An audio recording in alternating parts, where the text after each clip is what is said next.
বিশ্বকাপের মঞ্চে শুরুটা সবসময় স্বপ্নের মতো হয় না। কখনো কখনো বড় দলগুলোকেও প্রথম ম্যাচেই কঠিন পরীক্ষার মুখোমুখি হতে হয়। ঠিক তেমনই হয়েছে ব্রাজিলের ক্ষেত্রে। যে সেলেকাওদের দাপুটে ফুটবল দেখার অপেক্ষায় ছিল কোটি কোটি সমর্থক, সেই ব্রাজিল প্রথম ম্যাচে প্রত্যাশিত ছন্দ খুঁজে পায়নি। ফলাফলও হতাশাজনক। ম্যাচ শেষ হয়েছে ড্রয়ে। তবে বিশ্বকাপের মতো বড় আসরে একটি ম্যাচের ফলাফল দিয়েই কোনো দলের সামর্থ্য বিচার করা যায় না। ইতিহাস বারবার দেখিয়েছে, শুরুতে ধাক্কা খেয়েও বড় দলগুলো ঘুরে দাঁড়িয়ে শিরোপার লড়াইয়ে ফিরে আসে। এবার ব্রাজিলের সামনে নতুন চ্যালেঞ্জ হাইতি। গ্রুপ পর্বের সমীকরণ নিজেদের পক্ষে রাখতে এবং আত্মবিশ্বাস ফিরে পেতে এই ম্যাচে জয় অত্যন্ত গুরুত্বপূর্ণ। কোচ কার্লো আনসেলোত্তির দলকে শুধু 3 পয়েন্ট নয়, বরং নিজেদের হারিয়ে যাওয়া ছন্দও ফিরে পেতে হবে। প্রথম ম্যাচে আক্রমণ ভাগে যে ধার ও সৃজনশীলতার অভাব দেখা গিয়েছিল, 20 জুন শনিবার ব্রাজিলের সঙ্গে হাইতির খেলা। হাইতির বিপক্ষে দলগত বোঝাপড়া তৈরির বড় সুযোগ ব্রাজিলের সামনে। প্রথম ম্যাচের পর থেকেই বিশ্বজুড়ে সেলেকাও সমর্থকদের মধ্যে সবচেয়ে বেশি আলোচনার বিষয় নেইমারের প্রত্যাবর্তন। দীর্ঘদিন চোট এবং বিভিন্ন কারণে জাতীয় দলের নিয়মিত একাদশের বাইরে থাকা এই তারকাকে ফেরানোর দাবি উঠেছে সমর্থকদের কাছ থেকে। ভক্তদের বিশ্বাস, নেইমার মাঠে থাকলে ব্রাজিলের আক্রমণে অন্যরকম গতি ও সৃজনশীলতা যোগ হয়। মাঝমাঠ থেকে আক্রমণ তৈরি করা, গুরুত্বপূর্ণ মুহূর্তে ম্যাচের চিত্র বদলে দেওয়া, এসব ক্ষেত্রে নেইমারের অভিজ্ঞতা এখনও দলের জন্য বড় সম্পদ হতে পারে। তবে নেইমার ফিরলেই যে সব সমস্যার সমাধান হয়ে যাবে এমনটা ভাবার সুযোগ নেই। একটি দল হিসেবে ব্রাজিলকে আরও সংগঠিত হতে হবে। তরুণ তারকা ভিনিসিয়াস জুনিয়রের পাশে একজন অভিজ্ঞ খেলোয়াড় হিসেবে নেইমারের উপস্থিতি অবশ্যই বাড়তি আত্মবিশ্বাস দিতে পারে। তিনি যদি পুরোপুরি ফিট থাকেন, তাহলে হাইতির বিপক্ষে গুরুত্বপূর্ণ সময় তাকে ব্যবহার করে ম্যাচের মোড় ঘুরিয়ে দেওয়া যেতে পারে। কিরে, তোর বেশ র্যাশ হয়েছে দেখছি। হ্যাঁ রে, কি করবো বলতো, র্যাশগুলো কিছুতেই কমছে না। অনেক কিছু ইউজ করলাম, তবুও কমছে না। আমার মনে হয় তোকে কোনো একজন ভালো ডার্মাটোলজিস্টের কাছে দেখানো উচিত। তুই ঠিক বলেছিস, কিন্তু কোনো ভালো ডার্মাটোলজিস্ট থাকলে একটু সাজেস্ট কর না প্লিজ। এই তোর তো একবার র্যাশ হয়েছিল না?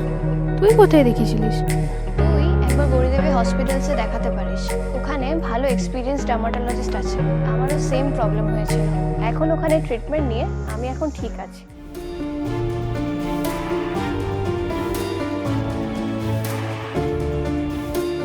গৌরী দেবী হসপিটাল, রাজবাঁধ, দুর্গাপুর। যোগাযোগ 8001003333, 8001113333।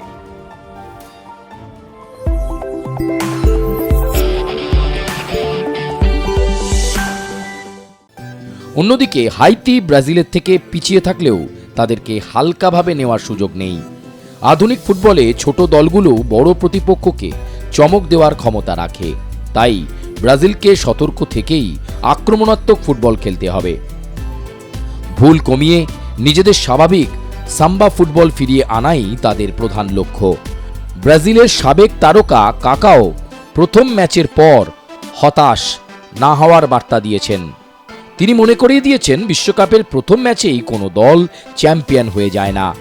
2022 বিশ্বকাপে আর্জেন্টিনা প্রথম ম্যাচে সৌদি আরবের কাছে হেরেও শেষ পর্যন্ত বিশ্ব চ্যাম্পিয়ন হয়েছিল। কাকার বিশ্বাস, অভিজ্ঞ কোচ কার্লো আনসেলোত্তি কঠিন পরিস্থিতি সামলে দলকে সঠিক পথে ফিরিয়ে আনতে পারবেন। এখন সবার নজর হাইতির বিপক্ষে ম্যাচে। প্রশ্ন একটাই, নেইমার কি ফিরবেন? ফিরলে কি বদলে যাবে ব্রাজিলের খেলার চেহারা, নাকি তরুণদের ওপর ভরসা রেখেই এগিয়ে যাবে সেলেকাওরা? উত্তর পাওয়া যাবে মাঠেই।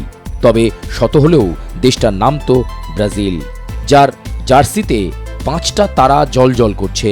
সেটা আর কোনো দেশের নেই। কে বলতে পারে ষষ্ঠ তারাটা এই বছর নেইমারের জন্য অপেক্ষা করছে? নেইমারকে কি পরের ম্যাচে প্রথম একাদশে রাখা হবে? কি মনে করেন আপনারা? জানান কমেন্ট বক্সে।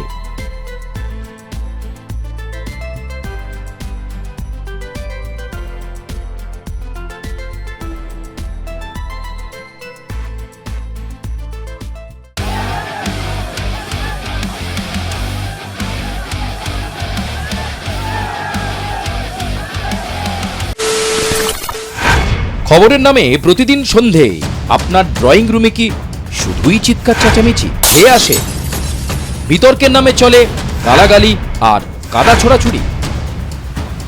এবার সময় পরিবর্তনের, কারণ আমরা কান ফাটানো চিৎকারে বিশ্বাস করি না। আমরা বিশ্বাস করি খবরের সত্যতায়। আমরা কোনো পক্ষের হয়ে গলা ফাটাই না, আমরা সাধারণ মানুষের হয়ে প্রশ্ন তুলি। চিৎকার নয়, শুধু খবর হবে যেখানে বিতর্ক আছে কিন্তু কুৎসিত ঝগড়া নেই। সঠিক তথ্য, বিশ্বস্ত খবর। নজর রাখুন আর প্লাস নিউজে।